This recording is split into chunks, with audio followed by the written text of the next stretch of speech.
All right. Number 2. We talked about it. I'm going to show you a few things about that. Create.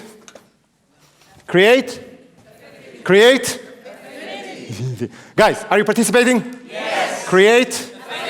All right. There's not a lot to write here, guys. That's the only word you need to write. The rest is going to be some examples and how do you do that. Okay? So I'm going to give you an example. Okay? I'm going to give you an example. Those are 2 scenarios. Okay? Scenario A, scenario B. What I want you is to watch scenario A, then watch scenario B, and tell me if you were the salesperson, which client you would prefer, or which client you would give the deal. Okay? I'm trying to negotiate in 2 ways. Okay?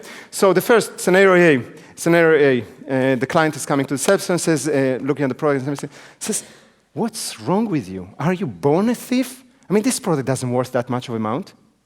Okay, that's scenario A. Okay? Scenario B, client coming to the same salesperson says, listen, this product is fantastic. I wish I could have that in my house or in my company or whatever it is. But right now, I just can't afford it. Is there any way that we can do something so I can actually get that? Scenario A, scenario B. Which one as a salesperson would you rather give a deal, a special deal? Is that clear? Yes.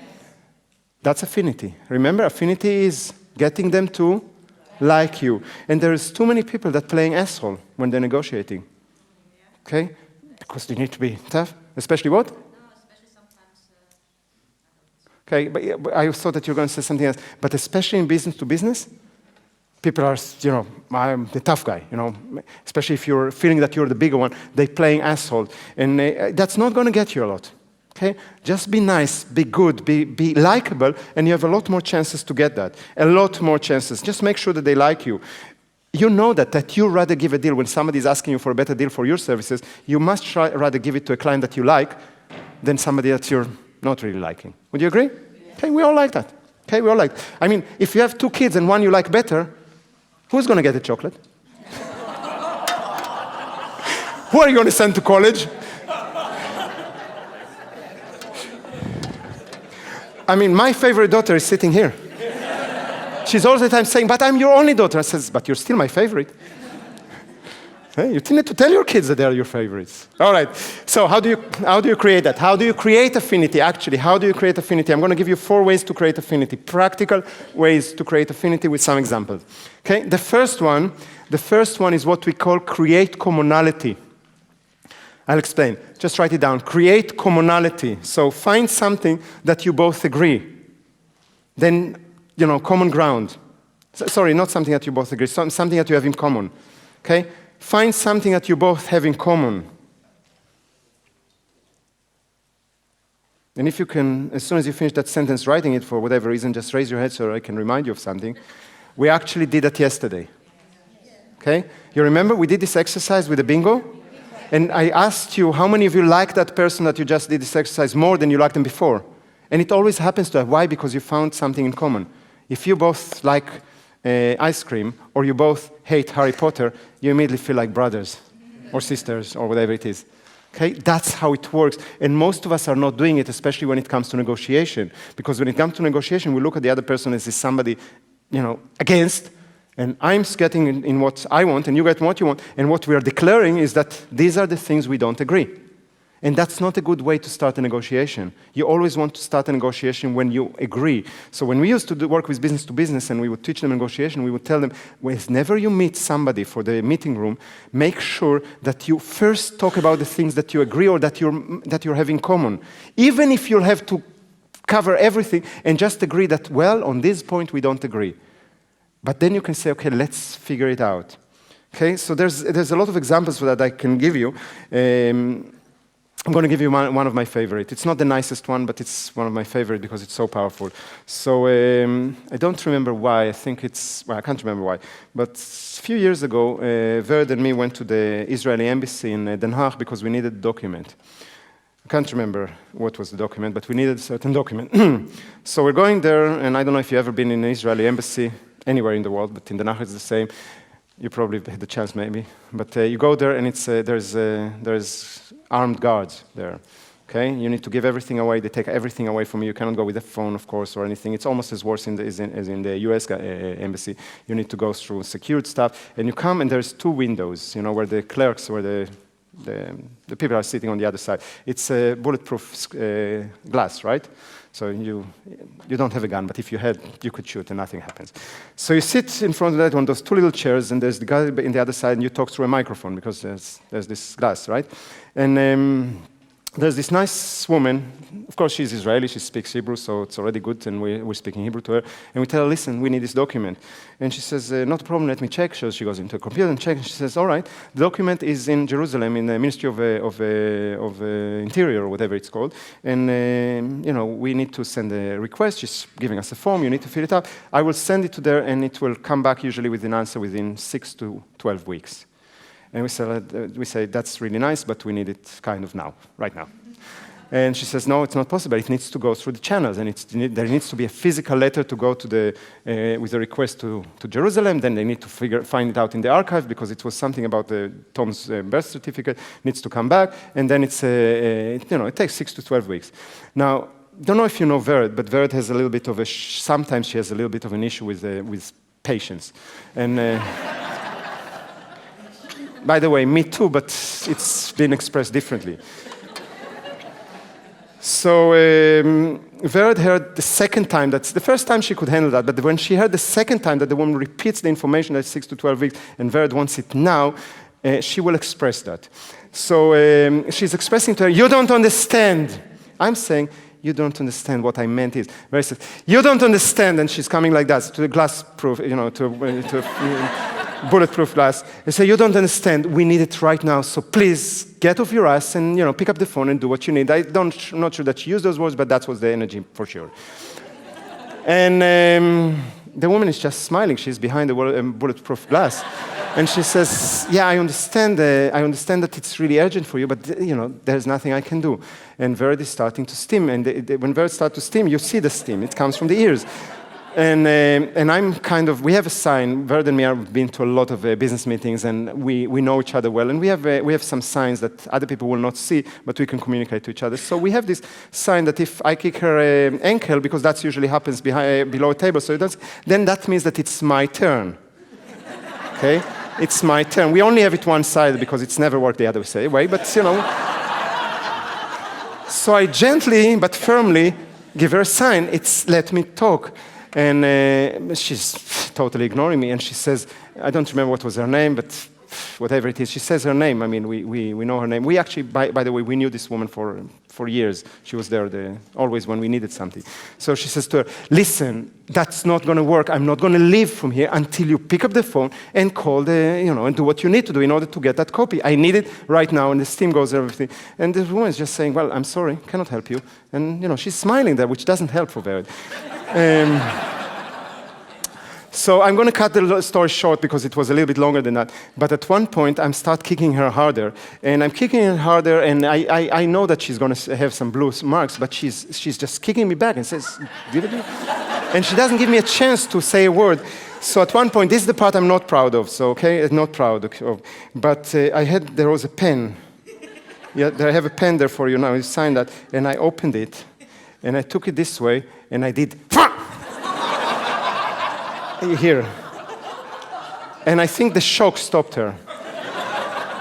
So I could put a word in. And I said to her, Ruti, let's say that her name was Ruti, I can't remember it.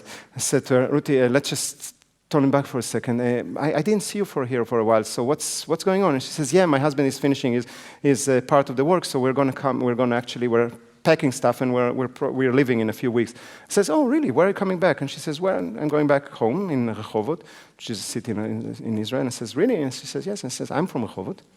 I'm coming from there.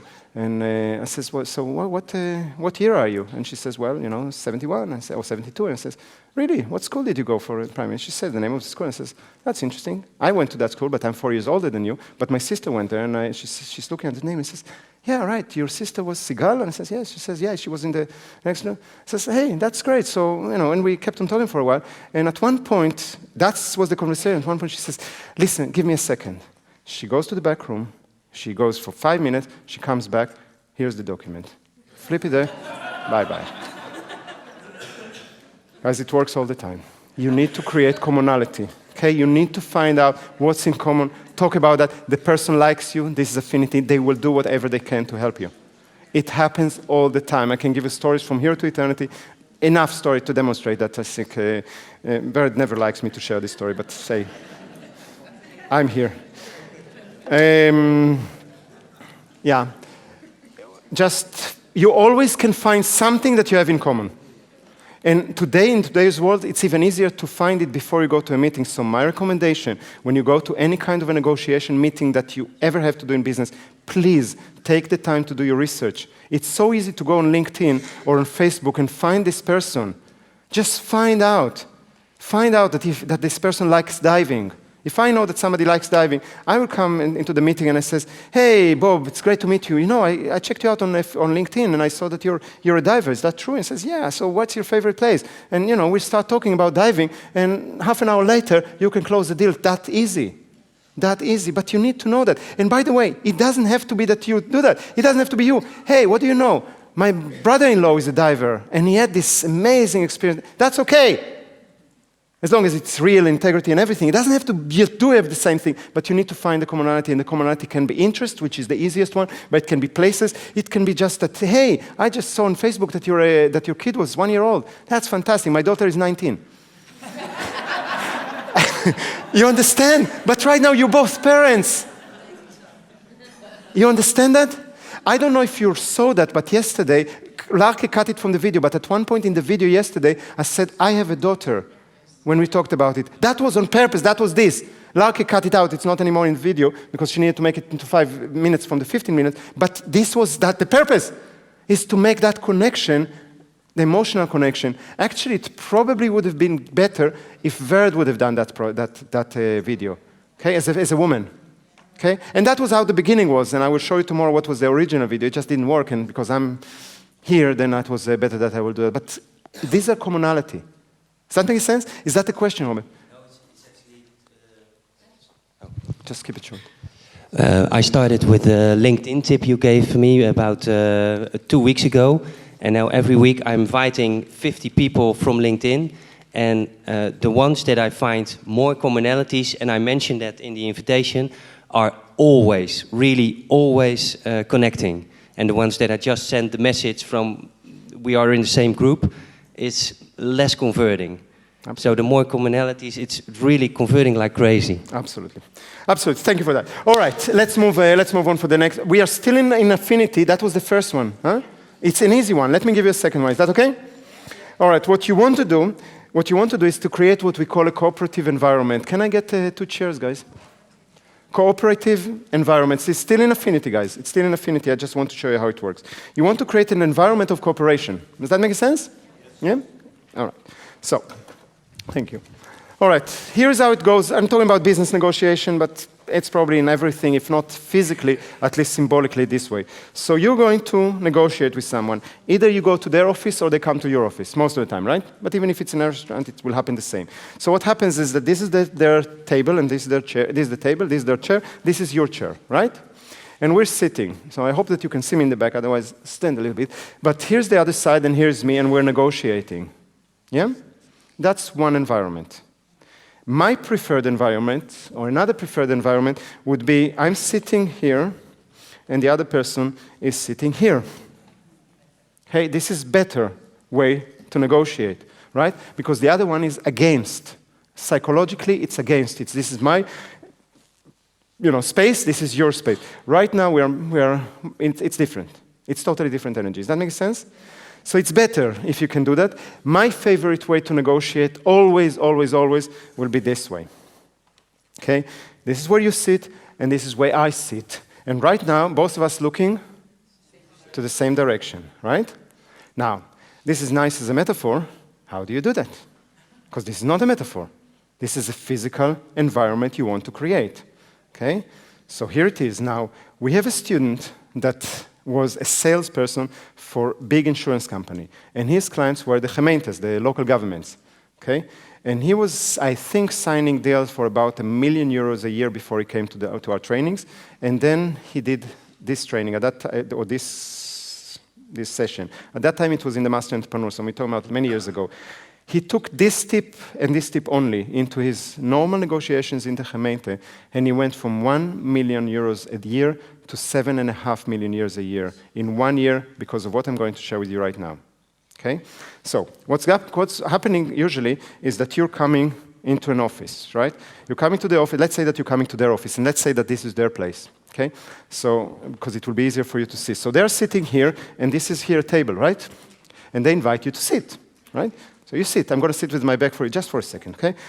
So as soon as you start talking, and as soon as it gets to the conversation, before you have a little bit of chatting, but then you go into the conversation, and you say, listen, I'm so sorry, but my secretary, you can blame a secretary even if you don't have it, or you say, my secretary didn't prepare the second copy, I have only one copy. Or if you prefer the old story of the dog ate my homework, right? So, I'm sorry, but I have only one copy. Is it okay if I'll come and we work on that? And you take your chair and you move here with your one copy and you're working on that. This tip, we're talking about 15 years ago, made him 6.5 million euros in the first year. Well, it's not for him, but for the company in contracts, just because of that. Now, today, it's a lot easier because who's carry papers? You carry an iPad or a computer for your presentation, right? Well, you're not going to bring two of those, right? So instead of doing what most of you are doing, you're sitting here and you're kind of letting them see that this is the computer, right? So you let them see the computer and you're trying to do this way. All you have to do is say, hey, I have a very short presentation for you. I think it will be valuable if we go over it together. Is it okay if I'll come and sit? You ask, but you don't wait for an answer. That's important. You know, I always beg for forgiveness, better beg for forgiveness. Yeah? If they will say, hey, keep your space, then that's okay. Oh, sorry. But they won't. So you say, is it okay that we'll work on it together? And then you take your chair, you move around the table, their table, and now you're watching the presentation together. Guys, you won't believe what it's going to create. I promise you, this tip alone can change everything that you have. Right now, you're both working on the same thing to the same direction. It sounds a little bit and airy-fairy. It works like a charm. I'm not saying that you will close every deal, but your chance is growing, through the roof compared to sitting the other way. Does that make sense? Yes. All right. So if you, by the way, Now, this is easy. You can do it everywhere. However, I want to give you an advanced tip. Did it ever happen to you that you went, usually it's when you go to talk to higher executives. It won't happen with lower management, but higher executives, and I don't know if any one of you have that in business to business, but did it ever happen to you that you went to the office of the person that you're going to negotiate or talking on a deal or whatever, then there was there a sofa? Anybody ever went to an office that there was a sofa there? A sofa is the best place to negotiate because it's not that just both of you are sitting on the sofa in the same direction. There's nothing in between you. You are not best buddies. You can get married after that, and that will be fantastic. Okay? So your job is to get the other person to propose that you will sit on the sofa for this discussion. So I'm just going to give you one of my stories. I think I told you yesterday that I had, as one of our clients, when we did business to business, we did it with a big financial company here in Holland. I think I mentioned that at one point or another. But anyway, and I met with the CEO, and the CEO was actually very famous here in Holland. I didn't know him because what I know, but everybody else knew him. And I'm coming to his office, and I'm sitting in the table, like what we described and everything, and I'm looking, he has a huge office. I think it was half of this room. It's a big company. And then he has this sofa that is a L-shaped sofa for probably 12 people. White, like snow, white. And his office, beautiful mahogany table, huge and everything. Everything was big there. And so I'm looking at it and I says, wow, that's an amazing sofa. And he says, yeah, it's new. It just arrived yesterday. I said, shall we try it? And he says, sure, why not? So he stands up from his side of the table, I'm staying for mine, and we're going to sit on his new sofa. And we closed a deal that was for us worth a lot. Not in money, by the way, because I was smart enough not to ask for money, but instead I told him I will give it. I told you, isn't it about the 40 managers that, was it in this training that I gave it? Yeah. Anyway, so we closed this amazing deal for giving them 3-day training, I think, in Belgium, in a castle, for 40 of his top managers. And when he asked me how much, I says, nothing. But you have a database of 60,000 people that are exactly our target audience. So, if you're happy, only if you're happy, I would like you to send them all an email from you telling them that they should work with Open Circles. It doesn't cost him anything. He did that, and we grew up like crazy. Okay? But that's not what I wanted to say. The point was the sofa. Okay? Sofa is important. If you have a sofa, get them to invite you to the sofa. Please do that. You cannot go to the sofa on your own, but get them to invite you. Find a way. Okay? Find a way. Same thing about creating a cooperative environment. Still there, a restaurant is a really, really good place to negotiate. If you're you probably know the sentence that says more deals are being sealed on the golf course than in the boardroom. You probably heard that, right? And that's true, okay? But it's the same for restaurants. There are two things about restaurants that you need to know. I don't know if anybody ever negotiated this way or another. We might not call it a negotiation, but if you're presenting your proposal, whatever it is, it's a negotiation. Did anyone ever do that in a restaurant? Okay, good. If you ever do that in a restaurant, and you should go get it in a restaurant. It's good. Make sure that you drink water. They drink alcohol, okay? But you don't, okay? We've been just now in Southeast Asia, and apparently they are very good at that. And they will get you to drink a lot. Because the way that they do it, they will have, because we talked to those people that are working with the government. So the government will have 5 people there, and you will be 1 or 2 from your company. And what they do, the custom is that when somebody does the glass, then everybody drinks all the way. It's small shots, and it takes everywhere. It's 75% alcohol, right? But what they do is that they're sitting 5, and then he is going to propose a toast, so he drinks, and you drink. So you drink one, he drank one, right? Now you're offering, because you're from the government, you're a second official, you're going to do the proposal, so you're going to drink, and I'm going to drink. So I already drank 2, you drank 1, you drank 1, I drank 2 shots, 75% alcohol. Then the third one will do that, so I drank 3. Then the fourth one and the fifth, so I drank 5 shots of 75 alcohol, while all of you just drank 1. You understand where the advantage is, right? This becomes a very cooperative environment from your side. So I suggest if you do it in a restaurant, you keep the water, let them drink. If you need to have alcohol, you just pretend to sip, but don't do more than that. The other thing is always start negotiating only after the waiters went with the order. Because imagine that you start negotiating and you start talking about the deal, and then the waiter, right? And now it starts asking for the order, and the whole what you build is gone. So do the chit-chat before the waiter, and some small tips. All right, so that's the second one. That's a cooperative environment. The third one, this is really, really sweet. It's still in the affinity, huh? Still in the affinity. Another way to create affinity. It's really sweet, and I never met anybody that did that. Never met anybody that did that. And that's strange, okay? What you want to do is you want to state your win-win intentions in advance, up front. Almost nobody does it, and I really can't understand why. When you're first sitting with a person, your first sentence should be something like, hey, Bob, how about we take the next half an hour and find out how we can make it work for both of us? You state in advance that it needs to work for both of us, and you immediately create a person liking you. Instead of saying what most people say, all right, so let's find a way how to close the deal, how to make it happen. No, let's find a way how we can make it work for both of us. That's just this sentence make the person working with you instead of against you, right? We are together trying to find something that will work for both of us. It's putting the face of or the intention of both parties in the same direction. People don't do that. It's really, really, really, really powerful. Last one, I think it's important. I hope you don't do that anyway, but some people do when it comes to affinity. Never, ever, ever criticize the other person or their product. Never criticize the other person or their product. Don't say, oh, don't be ridiculous. Many people do that. It puts the other side immediately in defense. I'll give you an example from last week. We were trying to help this guy for Pencils of Promise, the CEO from Pencils of Promise, about what he's doing. And we were observing his company, and we saw something that they should improve. Really important thing. And we were sitting with the 4 people from our foundation with him, and at one point we said that, and he was a little bit defensive. He didn't agree to that. So Verd went a little bit strong, and she says, in your organization, there is no clarity. It's criticizing. The person immediately became defensive, and he didn't listen to anything we said. And so I gave Vera the little sign, drop it. Remember? It was gentle. She immediately got that. She saw what happens. And I just told him, forget about it. I think that was not what Vera meant. And Vera immediately says, no, that's not what I meant. I meant that, and she cleared it up. But if you do that, it's criticizing the person, either as a person or his product. In his case, it was his company. They don't listen anymore. They're not your friends anymore.